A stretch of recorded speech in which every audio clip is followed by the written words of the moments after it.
Now that right there is the ultimate skater muscle endurance workout. It will only take you 6 minutes of active training. However, it's gonna benefit you like crazy. I do this once a week and trust me, it's gonna build your quads, build your glutes, and ultimately make you a better skater.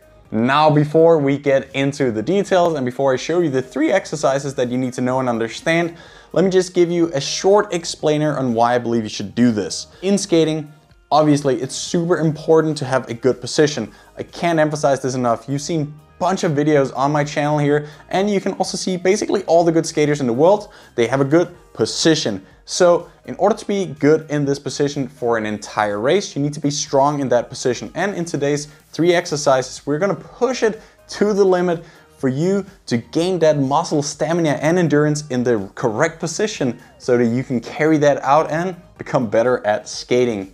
Only takes 6 minutes. We're gonna do 3 exercises and we're gonna do each one of those 3 for exactly 2 entire minutes. At first, of course, you can go for a minute of each, and of course you can take a little bit of rest in between. It is very important for me to point out that it's better to do the exercises correctly than to do them for an extended period of time. Then you're just gonna create some bad habits and you're not gonna become better at skating. You're just gonna look dumb.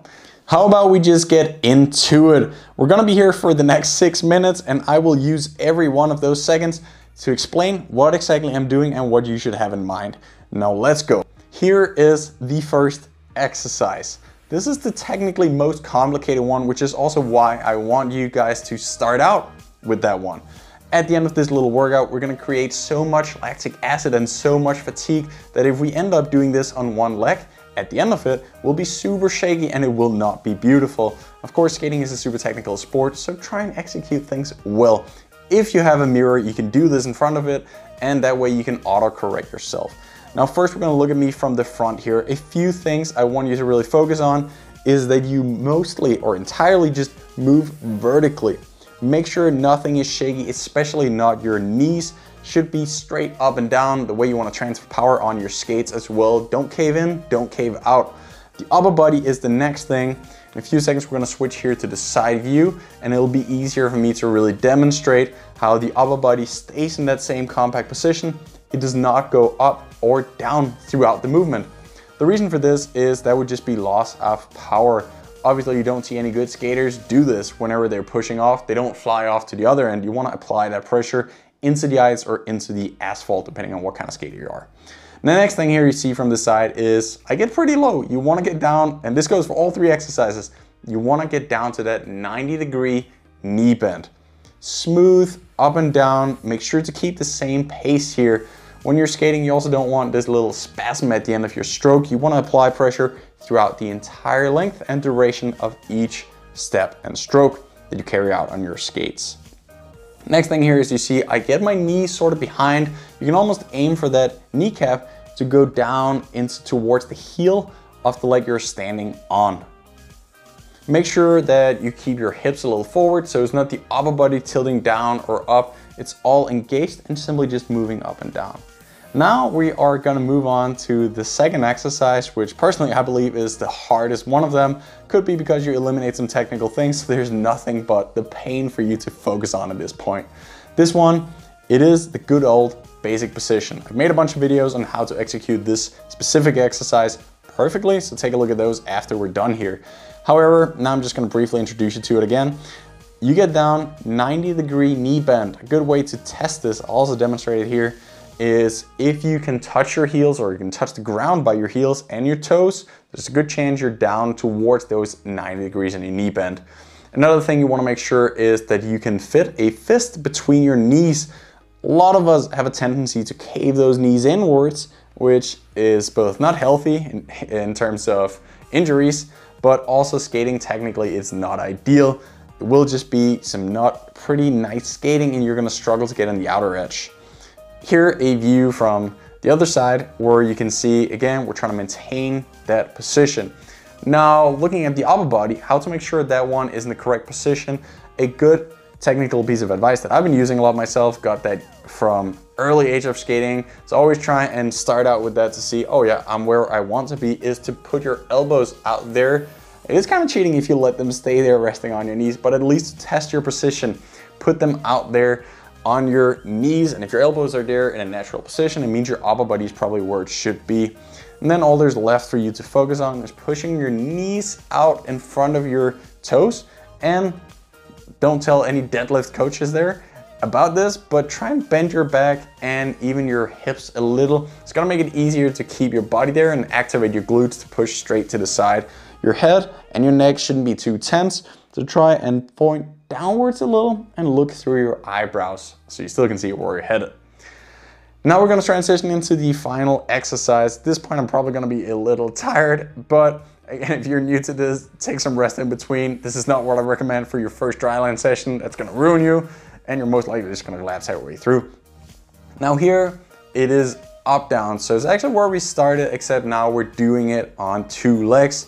The beauty of this is if we manage to combine exercise 1 and 2 correctly in this one, well, we're gonna do it really, really well. So keep that same continuous movement pattern.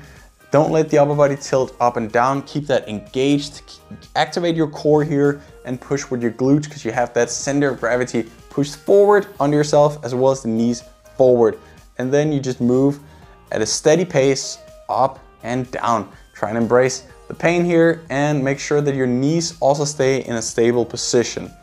I said it before, I'm gonna say it again. If you have a mirror in front of you, use it. I also recommend that you check out this video while you do the exercises. Put it on, listen to what I'm saying, and look at what I'm doing, and then try and copy that. That's an easy way that I use myself to improve, looking up to others and saw how they did it until at some point I got sort of close to that.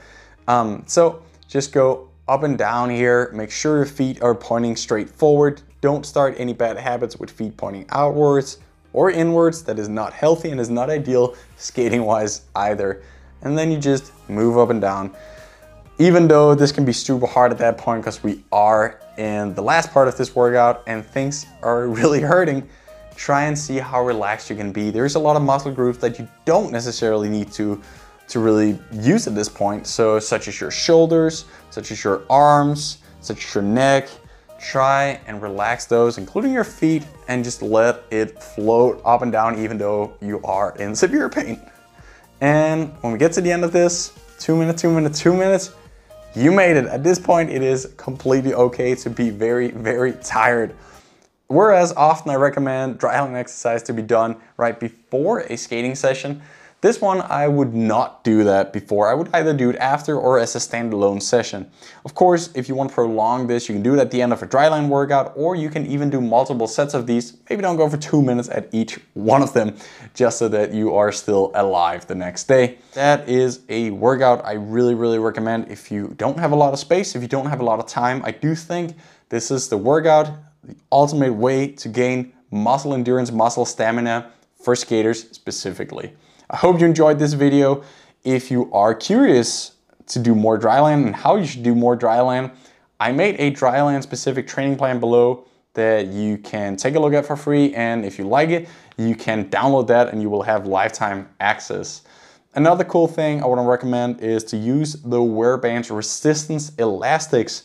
You can choose the resistance of your liking, and then instead of spending tons of time or risking injuries, you can just add more resistance. The workout's gonna be harder, trust me, a lot harder, and you're just gonna become better with less time. I would love to hear what you think about this workout in the comment section below. I am also curious to hear what you guys think I should make next. I love sharing some of the workouts I do and some of the things I learned through my skating career.